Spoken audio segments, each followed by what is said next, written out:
Morning, everyone, and welcome back. This is IGTV, a production of New York City Metro Infraguard. On with us is our weekly commentary from RSA, the Security Division of EMC, and this is their Fraud Action Research Labs in Israel. And on the phone with us this morning is Limor Kessem, and she's talking about, this virtual world, this hacktivism, and the groups like Anonymous, Luxec, and things of that nature that think they live in this virtual world and that they're inescapable from the physical law enforcement world that we are all so common with. Lamore, go ahead. Take off. You've got your second segment. Thank you, Tim. So I'm going to continue with a little more about what we're looking at today in terms of hacktivist groups. A lot of times it's unrelated teams or individual hackers who are all working towards some sort of goal of their choice. Sometimes they cluster their activity under the name of groups like Anonymous, even though they don't really have any sort of connection to it. And they make themselves part of Anonymous. They just declare that part of Anonymous. And what this can be likened to in the real world, it can come close to the definition of a nation. Like, they want to have the same goal, they want to have the same ideas, they want to work towards the same things, except here they do not need a territory, and they don't have to have boundaries to respect because the internet is basically where they gather, as they put it. So they can get people together from different geographies and arrange attacks on different entities. So who is targeted by these people? Basically, everybody is targeted. Anonymous teams and people that have declared to work with them have already targeted political entities. They very readily go after the financial industry because they want to hit it where it hurts. They hit the bottom line, the money, then they believe they're going to get the awareness they're looking for. They expose personal data of people or masses of innocent civilians. They've hacked, for example, a military dating site, or go after religious agendas when they're saying, they're anonymous and they're using the hype to increase awareness to their own goals. So how much of this is really just vandalism in the virtual world? And how much really is so altruistic, as they put it, or serves to help others? How much is it that corresponds with a group's defined agenda, and where do they describe that agenda? If anything, what they're doing is similar to active terrorism, where they're saying, if you don't do as we say or we think you should be doing, or you should change your policy this way and that way, then we'll attack you and inflict considerable damages on you.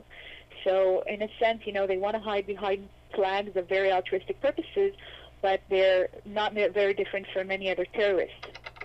I want to mention one recent operation called Operation American Financial Economy Blasting. It's a DDoS attack organized by an organization called Payback Ops. They're looking to raise awareness because they want freedom on the internet, they want free service, they want to have free service for life, so they created the Payback's Op Red Army, and they want to have people join. They want support from Anonymous, and they believe that this is how they're going to get their purposes. And these groups claim they're not terrorists. They believe they're keepers of freedom, and they declare that more attacks will follow. I would agree with you there. Yeah. They do have a if you read kind of, I don't want to say it's a mission statement or purpose statement, but a lot of them do come out with this very highly altruistic point of view and view of the world, quite frankly.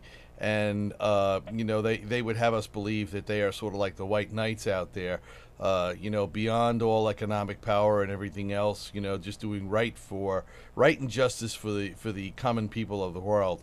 And that couldn't probably be farther from the truth. But Lamore, we do have a question that has come up, and we have two, and the first one. Let's see here if I can get myself secured on this.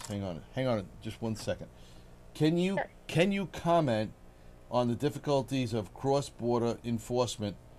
And let's see.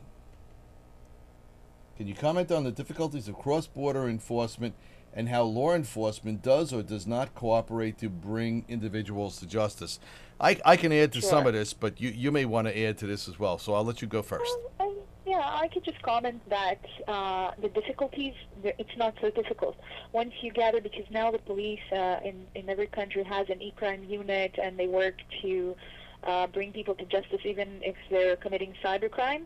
They do cooperate. They do bring individuals to justice in different countries. A lot of times, they'll contact police in Italy, and then the FBI will join them, and they'll, get things shut down, get people to go to court and jail. So it's not that difficult.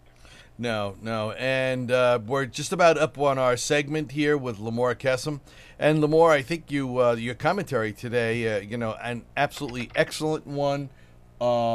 And it's certainly noteworthy for the day and times that we live in. It's okay. All right. I'm just getting a private message here. All right. Wanted to make sure I didn't miss anything.